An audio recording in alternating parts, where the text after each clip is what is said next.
Hola mis apreciados fisiconautas, sean bienvenidos. Vamos a resolver este problema que nos dice que tres cargas eléctricas puntuales que se muestran aquí en la figura están situadas en los vértices de un triángulo equilátero que mide 5 centímetros por lado. Nos piden determinar la intensidad del campo eléctrico que establecerían esas cargas en el punto P. El punto P está en medio del lado y nos dicen que el valor de la carga Q mayúscula es de 4 microcoulombs, o dicho de otra manera, 4 por 10 a la menos 6 coulombs. Bien, vamos a retomar la figura para trazar nuestros ejes coordenados, nuestro eje de referencia, nuestro plano cartesiano, y lo vamos a hacer sobre el punto P porque sobre esa carga, sobre ese punto, perdón, nos están pidiendo encontrar la intensidad del campo. Recordemos que para hallar la intensidad del campo en un punto no necesitamos que exista una carga en ese punto. Cada una de estas cargas está ejerciendo sobre este punto una intensidad de campo. Vamos a ubicar el vector campo que provoca esta carga que es negativa. Recordemos que una carga negativa, las líneas del campo para esa carga se comportan entrantes. Por lo tanto, sobre la línea que une al punto P con el centro de la carga, sobre eso debería de estar, sobre esa línea, nuestro vector campo que provoca esta carga. Y va en este sentido, entrando hacia la carga, dado que es negativa. Por otro lado, este vector, si nos fijamos bien por geometría, es un vector que está sobre la altura de este lado. ¿Por qué? Porque siempre que una línea o un segmento va de un lado hacia el vértice opuesto a ese lado, entonces se trata de una altura. Es decir, esta línea es una altura y este vector que vamos a llamar E1 está sobre esa altura. Eso quiere decir que el ángulo que se está formando entre ese vector y el lado es 90 grados, dado que la altura siempre es perpendicular a la base, que en este caso sería este lado. Entonces, si acá hay 90 grados, quiere decir que acá habrían 60 grados. Y en este ángulo de aquí sería entonces 30 grados, para que se cumpla que la suma de los ángulos internos de un triángulo sea 180. Bien, este ángulo de acá sería igual al ángulo que se forma aquí, dado que estos dos ángulos son alternos internos entre esta paralela y esta. También valdría 30 grados este ángulo de aquí, del vector E1 al eje X. El vector campo que provoca esta carga, dado que es positiva, sería un vector saliendo, que se comporta saliendo de la carga, por eso el sentido de ese vector en este punto es hacia abajo, saliendo de esta carga. Y le vamos a llamar E2 a ese vector.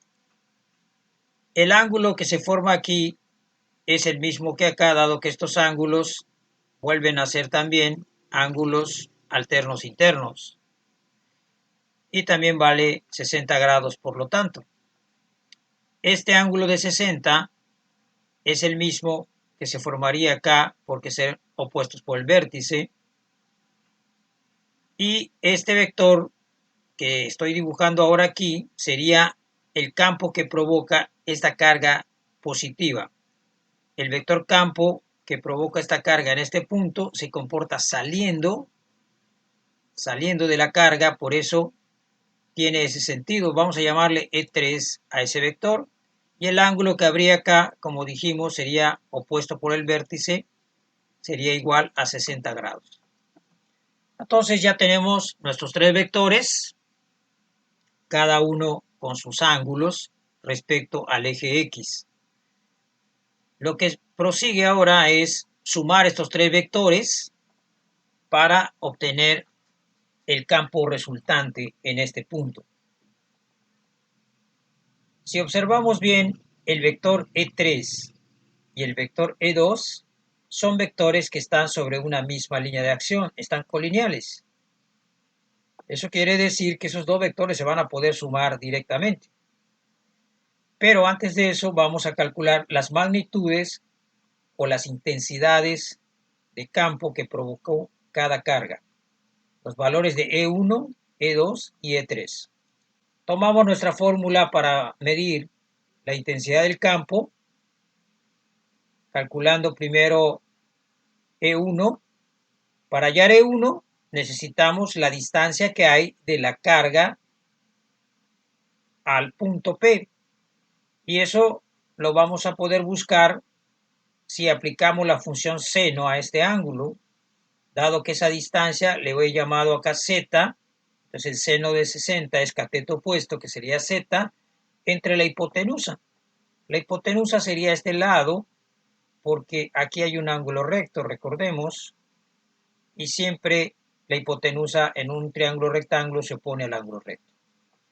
Despejando z, tendríamos que esta distancia del punto P a este vértice es 0.0433 metros.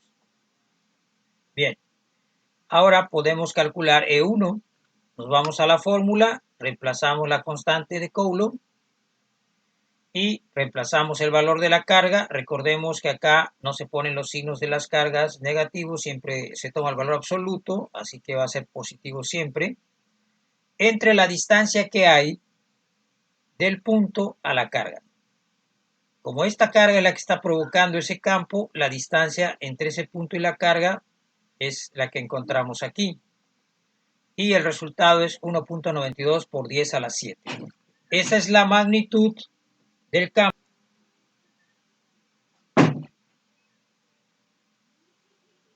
Esa es la magnitud del campo que está provocando esta carga. Y lo hemos llamado E1.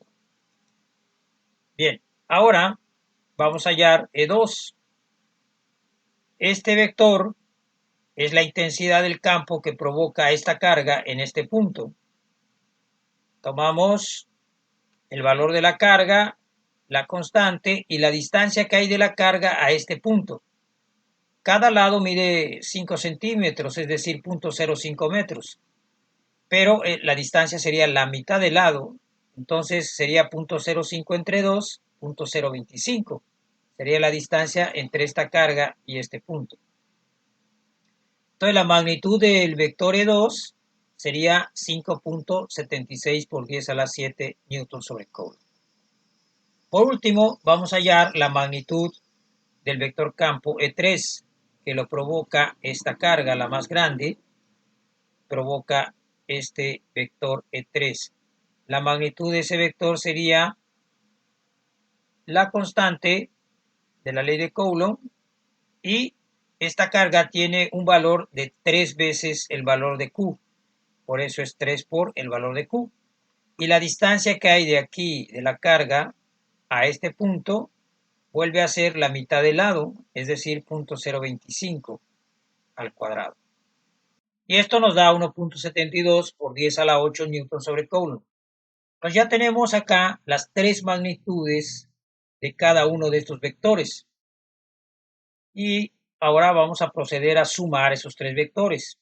Pero como les decía, observen que estos dos vectores están colineales. Por lo tanto, no vamos a sacarles componentes, vamos a sumarlos, dado que se puede hacer directamente, dado que son colineales. Entonces, vamos a considerar al vector E3 que va hacia arriba positivo y a E2 negativo.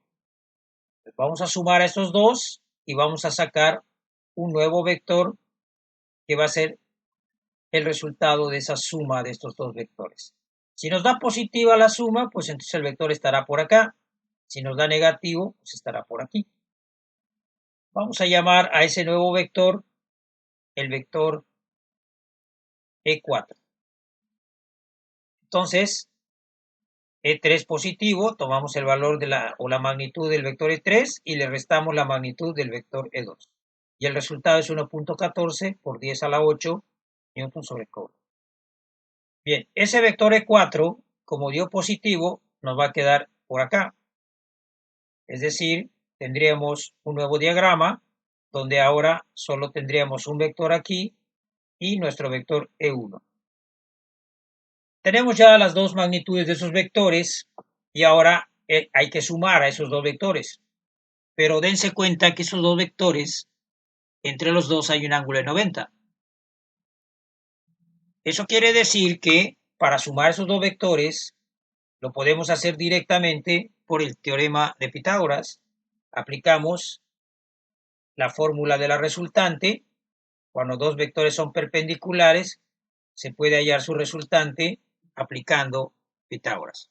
Entonces, nos va a quedar que E1 al cuadrado, o sea, este vector campo, la magnitud de este vector al cuadrado más la magnitud de este al cuadrado, raíz cuadrada, nos daría la resultante, que en este caso es 1.15 por 10 a la 8 newton sobre coulomb. Entonces, el vector resultante de esta suma es 1.15 por 10 a la 8 newton sobre coulomb. Bien, otra manera es que nosotros saquemos componentes a cada uno de estos vectores, pero sería trabajar más. Si ya nos dimos cuenta que hay 90 grados entre los dos, pues nos vamos directamente a aplicar Pitágoras. Bien, ahora nos falta buscar el ángulo de la resultante. Aplicamos la fórmula de la tangente inversa del valor absoluto de la componente en Y entre la componente en X.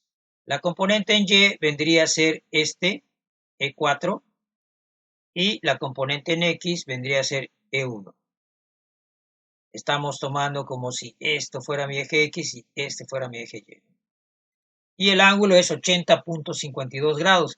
Quiere decir que desde este vector hacia acá hay 80.52 grados. ¿Sí?